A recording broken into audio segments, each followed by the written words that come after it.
여러분들 오늘 긴급 시황을 말씀을 좀 드려야 될 것 같습니다. 원래는 좀 장 끝나고 천천히 촬영을 하려고 했는데 시장 분위기가 오늘 하루 종일 영 그렇게 좋지 않은 것 같아서 빠르게 우리 미국 증시 이제 진짜 꺾이는 건가, 우리나라는 가치 얼마나 많이 빠질까, 뭐 이런 것들 한번 점검을 해봐야 될 것 같은데, 앞으로 약간 장세 변화 이런 것들도 좀 중요한 변곡점이 올 수도 있지 않을까, 그런 생각이 들어서 좀 내용을 준비를 해봤고요. 여러 가지 좀 차트도 보면서 미국 증시 차트랑 수급적인 거, 그나마 지금 잘 버티고 있는 섹터, 앞으로 살아날 만한 테마, 이런 것들에 대해서 말씀을 드리도록 하겠습니다. 지금 현재 시간 2시가 조금 넘은 시간인데, 촬영 시간은 외국인이 한 3천억 정도 어제 매수했던 거 이상으로 다시 뱉어내고 있고요. 기관도 오늘은 동반 매도를 하고 있습니다. 그나마 연기금이 1,000억 정도 역시 방어를 하고 있어서 그래도 미국장보다는 비교적 좀 버틴다고 해야 되나? 그런데 미국장은 그동안 오른 게 있잖아요, 그죠? 우리나라는 오른 것도 없고 계속 떨어지긴 했는데 미국장 빠지니까 또 같이 빠지고 좀 그런 상황이라고 보시면 될 것 같습니다. 그리고 코스닥도 마찬가지로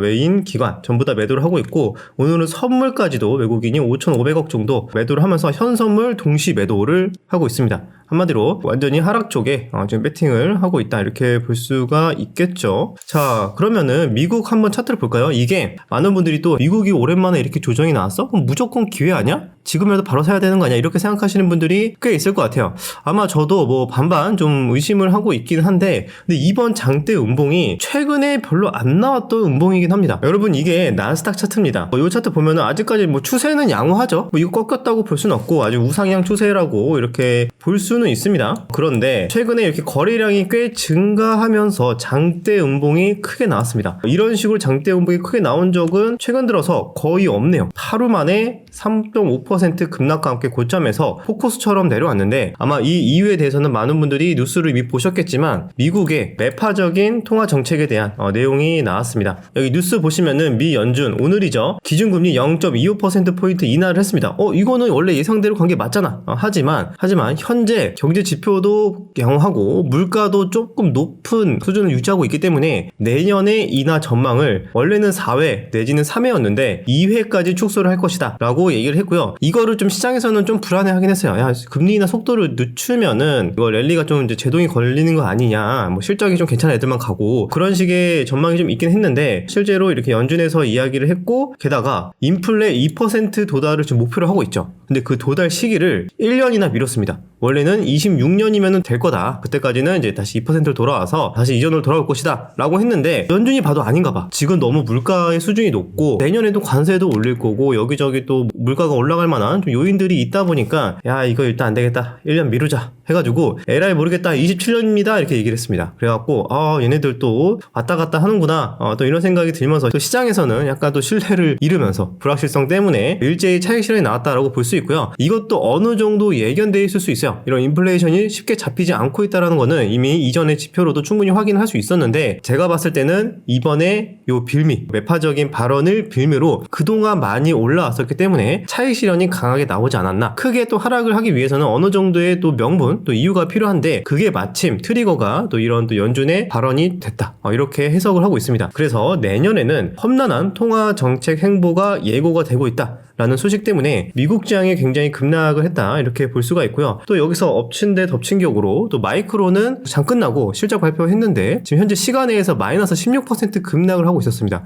그래서 우리나라 오늘 특히 반도체가 좀 지지부진하죠. 여러 가지 이런 영향들이 있었다라고 생각하시면 될 것 같습니다. 그래서 차트가 장대 음봉이 나왔습니다. 단기간에 많이 랠리가 나오고 나서 이렇게 첫 장대 음봉이 나왔을 때는 좀 의심을 해야 됩니다. 이게 잠깐 털고 가는 조정인지 아니면 정말 하락 추세로 이어지는 시발점인지, 그 부분을 이제 좀 체크를 해야 되는데, 여기에서 하루 이틀 만에 또 반등폭이 어제 만들었던 이 장대 음봉의 뭐 적어도 절반 정도 이상 회복하지 못한다면은 밑에서 지지부진하다, 그러면은 추가적인 하락의 가능성 충분히 열어두고 우리는 대응을 준비해야 될 것 같습니다. 그런 관점을 봤을 때는 미국장이 올해 1년 내내 올랐잖아요. 올해 초에 투자하신 분들 뭐 다 막 100% 200% 이상 수익을 보고 계시는데, 정말 1년 동안 거의 하락도 없이 내내 올랐거든요. 차트 보면은 정말 경이로울 정도로 사실 23년부터 이게 2년치 차트인데 정말 이쁘게 계속 올랐습니다. 그러면은 이게 또 5년쯤 되면 많은 분들이 보통 1, 2년 이렇게 오르고 나면은 1년 정도는 좀 조정이나 좀 횡보의 가능성도 있지 않을까 또 그렇게 생각을 해볼 수 있잖아요. 그래서 이번에 장대 음봉 나오고 나서 이제 연말 거의 끝나가니까 이제 다 내년도에는 확실히 조금 지지부진할 확률도 있을 것 같다. 그 이유는 트럼프의 강한 관세랑 인플레 우려 뭐 여러 가지 이런 것들이 부각이 되지 않을까라고 생각을 하는데 또 한편에서는 또 의심하냐? 나스닥은 신이다. 무조건 조정 나올 때 사면은 수익인 거 몰라? 그렇게 생각을 하신 분들이 더 많을 겁니다. 물론 지금까지 당연히 맞죠. 그런데 미국장도 매년 오르는 건 아니었어요. 결국에는 길게 봤을 땐 가긴 가는데 그래서 내년에는 이제 올해처럼 이렇게 강한 랠리까지는 아니어도 상대적으로는 좀 약할 수도 있지 않을까 그 정도로 조금 이제 참고를 해서 저는 이제 대응을 하려고 하고 있고요. 그러면 미국장이 이렇게 꺾이기 시작을 한다면 나스닥 같은 경우에는 그래도 아직 차트가 괜찮잖아요. 근데 다우존스 차트 보니까 이거는 조금 차트가 꺾일 수도 있겠는데 라는 생각이 들었습니다. 음봉의 개수가 지금 11개인가? 11거래일 연속 음봉이거든요. 얘는 계속 하락을 하고 있었네요. 그래서 이렇게 하락을 하다가 어제 2.5% 이렇게 급락을 했고 다우 차트 같은 경우에는 기술적으로 봤을 때 올해 내내 오를 때 여기 121선?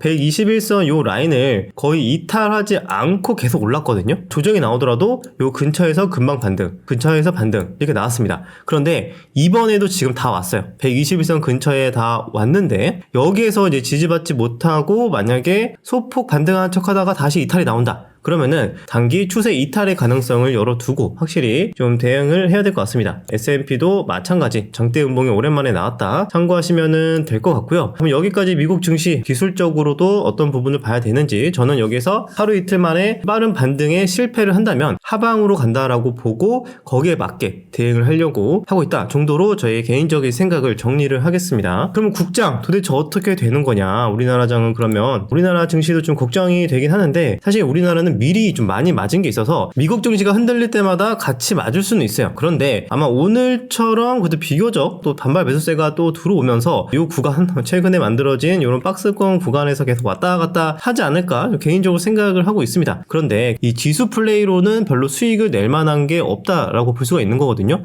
왜냐면 결국 지수에서 상방을 열 만한 요인이 없고 하방으로는 오히려 열릴 수 있는데 지금도 많이 떨어져서 또 하방으로도 크게 가기에도 대기 매수세가 존재하는 상황이고 지금 그런 상황이라서 그럼 거기 내에서 몇몇 또 섹터나 종목만 이제 좀 움직일 수가 있습니다. 그래서 오늘 시장의 특징으로 본다면 아니 시장이 이렇게 안 좋고 하이닉스 4%, 삼성전자 마이너스 3% 이렇게 빠지고 있는데 눈에 띄는 게 조선주가 일단 강하게 상승을 좀 했습니다. 특히 현대중공업 같은 경우가 전고점을 오히려 살짝 돌파를 하면서 이렇게 상승이 나오기도 했고요. 물론 다른 조선주들은 뭐 희비가 왔다 갔다 근데 비교적 잘 버티고 있습니다. 그리고 비교적 또 잘 버티는 섹터가 전력기기도 뭐 크게 빠지지 않고 이런 종목도 뭐 내년에도 성장이 기대되니까 좀 잘 버티고 있다 이렇게 볼 수가 있고요. 그 다음에 식품 오늘 오히려 식품은 난리가 났습니다. 삼양식품이 또다시 신고가를 80만원 근처까지 상승을 했고요. 그 다음에 삼양식품에 이제 납품을 하는 S&D라는 종목도 20% 넘는 급등이 나왔습니다. 그래서 이런 또 금리랑 크게 관계없이 어떻게 보면 환율이 상승하고 환율 상승에 따른 수혜를 볼 수 있는 이런 뭐 조선이나 이런 또 수출하는 회사들은 오히려 또 부각을 받고 있는 상황이다. 그렇게 볼 수가 있습니다. 그 다음에 뭐 미국의 이런 인플레이션이랑 또 크게 상관이 없을 수 있는 또 엔터 같은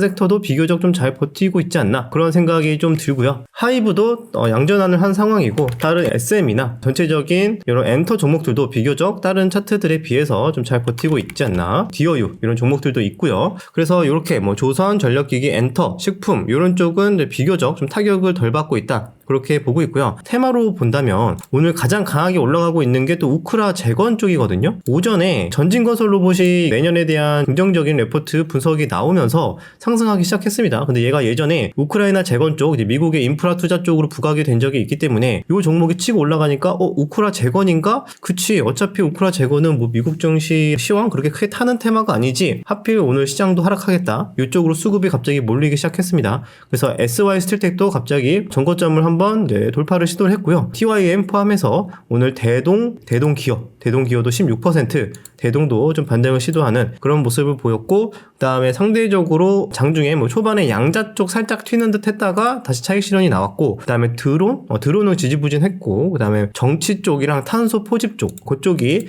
그나마 수급이 연속성 있게 좀 들어오는 모습을 보였거든요. 그러면 여기에서 좀 힌트를 얻어서 우리는 지금 시장 자체가 흔들리니까 좀 중요한 좀 변곡점에 와 있다. 여기에서 더 흔들리게 된다면 지수를 기대하고 매매를 하는 플레이는 힘들겠다라고 생각을 하면은 확실히 모멘텀이 있는 일부 테마주에서만 매매를 하고, 혹시나 증시가 크게 흔들려서 급락이 나온다면은 내년에 큰 성장이 기대되는 조선, 그다음에 전력기기, 엔터나 식품 이런 애들은 오히려 과하게 좀 하락을 하면 그때 좀 과대 낙폭으로 접근을 하는 전략, 이런 부분까지 조금 체크를 하시면 될 것 같습니다. 그래서 테마로는 이제 우크라 재건, 양자 드론, 정치, 그다음에 탄소 포집 정도, 그다음에 주문형 반도체는 좀 미국장의 반도체가 다시 반등이 성공하는지 좀 봐야 될 것 같아요. 뭐 브로드컴이나 이런 애들 분위기 갑자기 좀 안 좋아져가지고 또 갑자기 계속 꺾이기 시작하면은 분위기가 다시 살아나기 쉽지 않을 수 있거든요. 그래서 미국장의 좀 반도체 흐름 보면서 이제 우리나라 이제 반도체, 주문형 반도체 이런 애들은 그때 함께 대응을 하시면 될 것 같고요. 그래서 이 정도로 이제 테마를 저는 이제 보고 있는데, 뉴스 한번 몇 가지 더 보면서 그 테마의 연속성에 대한 근거들 한번 체크를 해보도록 하겠습니다.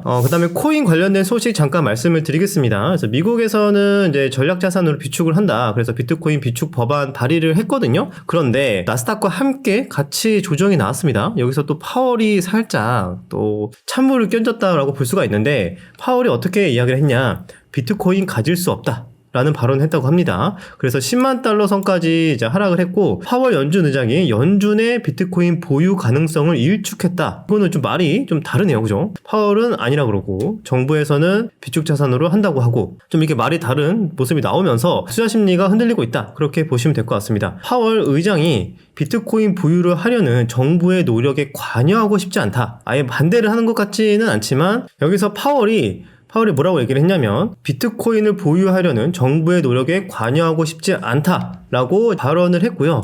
그럼 여기에서 우리는 비트코인을 가질 수 없다면 연준 법은 우리가 무엇을 보유할 수 있는지 명시하고 있고, 우린 법률 변경을 추구하지 않는다. 한마디로 여기에 코인이 이제 법으로 지정이 돼 있지 않기 때문에 우리 연준은 보유하지 않을 것이다. 뭐 이런 식으로 얘기를 했다고 합니다. 그래서 이게 또 앞으로 어떻게 변화가 될지는 좀 더 지켜봐야 될 것 같고, 이런 것들도 이제 코인 투자하시는 분들 투자 심리나 이런 변동성 확대에 영향을 줄 수 있으니까 참고하시면 될 것 같습니다. 자, 그리고 자율주행은 이제 테슬라 FSD 국내에서 이제 꿈이 아닌 현실되나 국토부에선 도입을 막지 않겠다라고 했습니다. 그래서 자율주행 쪽 우리나라도 확실히 좀 잘 들어오는지 보시면 될 것 같고요. 그런데 오늘 우리나라 증시는 미국에 비해서 선방한다? 이렇게 좀 볼 수는 있지만 환율이 좀 심상치가 않습니다. 여러분들 환율 보시면 이게 지금 현재 실시간 환율 모습이거든요. 1,449원이에요. 잠깐 1,450원도 돌파를 했었습니다. 사실 지금 1,450원에 와 있다라고 볼 수가 있죠. 아니, 얼마 전에 1,400 돌파하고 이거 설마 1,450원 이상 가면은 이거는 좀 우려가 된다, 이런 얘기가 나온 지가 한 달도 안 됐는데, 그 사이에 1,450원이 돌파를 했습니다. 아무래도 정치적 불확실성도 지속이 되고 있고, 그런데 미국에서는 금리 인하를 천천히 한다고 하고 있고, 그럼 우리나라는 더 이상 금리 인하를 할 수가 없고, 여기서 더 하면은 너무 벌어지면 또 안 되잖아요. 환율 상승의 요인이 되니까. 그러면은 우리나라는 경기 지금 내수가 안 좋은데 뭘로 살려야지? 그럼 재정 지출 위주로 가야 될 것 같은데, 재정 지출도 결국에는 돈 쓰고 돈 풀고 하는 거는 또 비슷한 방법이라서 이러나 저러나 통화 가치 하락에 좀 영향을 크게 받고 있는 상황이다. 내년이 좀 더 우려가 된다. 그런 전망들이 계속 나오면서 환율이 상승하고 있다. 그렇게 보시면 좋을 것 같습니다. 그래서 환율 상승이 확실히 좀 더 부담되는 요인이 되고 있고요. 그래서 우리나라 여기 관련된 뉴스 보시면은 이제는 50원도 위협을 했으니까 이제 1,500원 간다. 한국에서는 국민연금 외환스와프 650억 달러 증액을 한다. 이런 얘기가 있습니다. 그래서 외환시장 불안정이 지속이 되면은 연금 달러 매수 수요 당국이 흡수를 한다. 계속 연금이 요거 방어하는데 계속 녹고 있다라는 소리를 들리죠. 그런 내용인 거고, 아무튼 전략적 환해지 실행 여부도 관심을 갖고 있다. 이런 소식도 이제 전해 드리도록 하겠습니다. 말씀드렸다시피 달러가 더 강세를 보이니까 조선은 안 그래도 일거리가 많았는데 더욱더 좀 실적이 좋아질 가능성이 있다. 그런 전망이 나오면서 조선주 굉장히 양호한 모습을 보이고 있다. 그렇게 정리를 하겠습니다. 그래서 이 정도면은 시황 이제 말씀드렸던 거 뭐 이런 우크라이나 재건 올라간 이유 이건 어제자 기사인데 트럼프 우크라이나 이제 특사 다음 달 초에 방문을 할 것이다. 이런 내용도 있었죠. 우크라이나 종전 곧비 잡은 트럼프 미 의회도 기류 변화 지원을 끊는다. 뭐 이런 기사도 있었습니다. 자, 그래서 이것도 좀 발빠르게 좀 움직이고 있는 것 같고요. 그 외의 뉴스들도 이제 가볍게만 참고하시면 될 것 같습니다. 그나마 오늘 2차 전지는 비교적 덜 타격받고 좀 버티는 이유 중에 하나가 트럼프 인수위에서 최근에 또 전기차 배터리 세액공제 폐지 공고 없다라고 하면서 K배터리가 한숨을 돌리나 이런 얘기가 또 나왔습니다. 뭐 이랬다 저랬다 하고 있죠. 그래서 이런 내용도 있었고 그 다음에 이제 탄소 포집 관련해서 이제 관련 종목들이 슬금슬금 올라오고 있죠. 오늘 하락장에도 불구하고 이제 테마주로서 좀 변동성이 괜찮게 나오고 있었습니다. 그 이유는 며칠 전에 나온 기사긴 한데 트럼프, 머스크 이제 탄소 포집 기술 지원 유력하다. 한국에서는 이제 수출 측면에서 강점이 있다라는 전망이 나오면서 트럼프, 머스크가 한마디 하면은 무조건 테마가 형성되고 있죠. 요즘에 우주, 양자 뭘 얘기를 하도 드론, 그죠? 대표적으로 자율주행 테마들 한마디 할 때마다 다 테마가 생기고 있는데 또 최근에는 탄소 포집까지 좀 들어왔다. 그렇게 보시면 될 것 같습니다. 그리고 양자 쪽도 테마가 지금은 출렁거리고 있지만 또 시간차를 두고 또 다시 한 번 더 부각이 될 수 있겠다라고 생각을 한 게 이런 뉴스도 있습니다. 내년에 CES가 이제 매년 열리고 있죠. 새해 CES 양자컴도 신설을 한다고 합니다. 그럼 여기에서 AI가 부각을 굉장히 크게 받지 않을까라고 했는데 양자컴도 새롭게 신설이 되면서 내년 초까지도 계속 양자 쪽 크게 부각이 되지 않을까라고 생각이 들고요.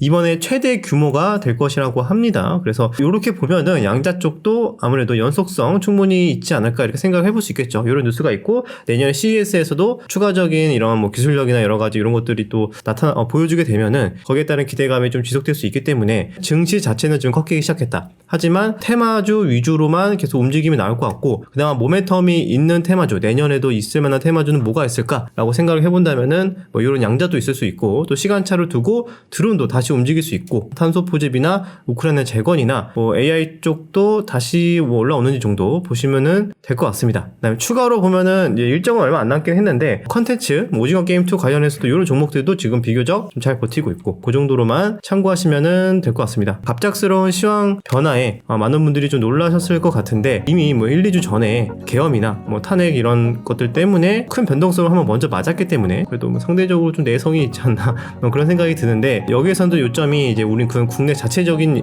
이슈였고 이번에 미국에서 흔들리는 모습이 나오니까 또 여기에선 또 어떻게 해야 될까 또 많은 고민이 되어서 이런 내용들을 한번 정리를 해봤습니다. 자, 그럼 여기까지 영상 마무리하고 그럼 저는 다시 내일 찾아뵙도록 하겠습니다.